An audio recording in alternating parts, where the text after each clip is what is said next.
Since the beginning, there's always been currency. Originally, this was anything of value that could be traded. Cattle, grain, milk, wool, well, you get the picture. It was a pretty simple system, with everyone getting what they wanted. However, as man started to travel greater distances, dragging a herd of cattle around just wasn't practical. So, in some countries, people started to use small tokens of value like gold or silver coins, while in others, shells, beans, or iron nails were used. China even flirted with the idea of paper money. These tokens were great, nice and portable, and easy to exchange. That is, until you amassed a whole heap of them. Then you were at risk of having them stolen. Yes, security became a real issue. And that's where the banks came in. Although originally, banks weren't banks. Back in the 1600s, they were just nice, safe places where goldsmiths stored their valuables. They started renting out these spaces to people to store their gold and valuables, and would issue notes as receipts for reclaiming the deposits. The notes began being used as evidence of ability to pay, and pretty soon, these banknotes became a currency all their own. The birth of banks ushered in the modern age of banking, with all that entails: loans, savings, checkbooks, and eventually the phrase, "put it on the plastic." Nowadays, the world of payments has become more complex and much more connected than ever before. Global commerce enables trillions of dollars to exchange hands every day. The amount of money flowing around the world and the data connected to it is unprecedented. So using a payment method that's been around literally since the dawn of time seems, well, old-fashioned.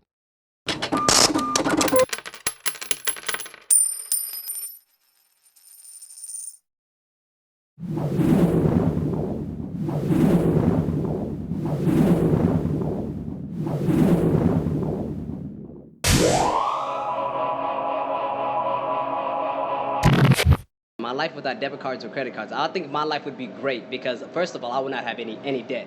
As of not right now, I don't want to tell you in terms of how much I have, but life would be phenomenal due to the fact that I wouldn't constantly worry about, oh my gosh, I have so much, I have a debt here, I have another debt over there. Life would be bare minimum. Being able to necessarily go back to our roots as far as to the way we were born, being able to believe in our instincts and go with our guts and interacting with one another. Those things we've constantly lost due to the whole technology investment nowadays. But life would be phenomenal. Are you familiar with PayPal, Western Union, debit cards, and credit cards? Yes. And what's the benefit of using them? I don't have to carry the cash in my pocket, and I can have all my money stored online. And I think the best part for me is that I can have a monetary amount that I can look at on a screen, so I know exactly where my funds are. How would you imagine your life without debit cards or credit cards? I would probably have to plan out all my purchases more in advance. That way, I could know when I'd have to have the money in hand and when I'd be carrying it around and that sort of thing. But other than that, probably less online purchases, definitely. How about safety? Do you feel safe carrying an amount of cash in your pockets, or would you rather put all your money on one card? I'd rather have it on a card. Yeah, I don't like carrying cash around too much. And what about, are you afraid of identity theft? That certainly is an issue, but I think that being targeted for identity theft is less common than getting mugged on the street.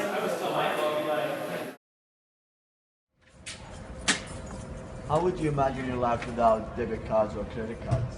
Honestly, I think it would be very difficult because we depend on debit or credit cards for most of our purchases, like online shopping, or if we go to the store, we just say, hey, here's my debit or credit card, and they swipe it, and then you're out the door. But if we don't have that, it'd be very difficult to get some of the stuff that we need today. So like such as textbooks, if you don't want to buy textbooks at the bookstore, you look for Amazon, Barnes and Nobles and things like that. And you use a credit card, so that's why it'd be very difficult to use things like that.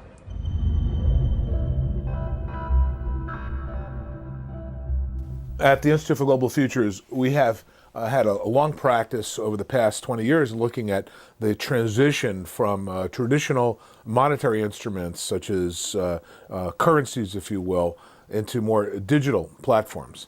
And we have tracked some of the evolution of these transformations. Probably the most ambitious one is Bitcoin, for instance, which is a complete digital transaction platform. Another is PicPay.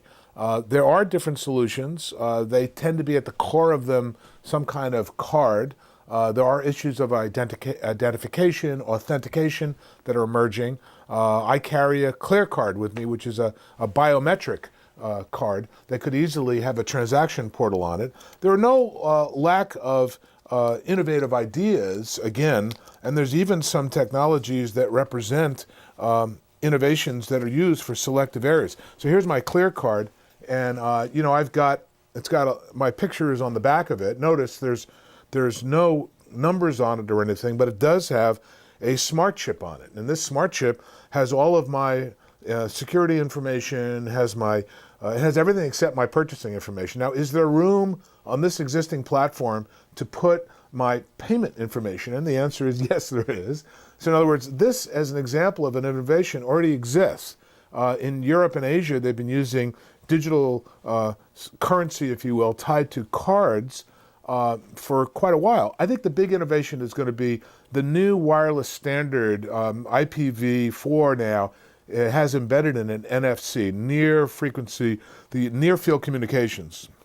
Near field communications gives you the ability to be able to hold up your smartphone and be able to make transactions. And quite frankly, whether you've got an iPhone or an Android, there are now apps to be able to do that. I think this is going to be the platform, since most of the folks on the internet, and there's about 7 billion people on the planet, you're talking about there's 5 billion cell phones.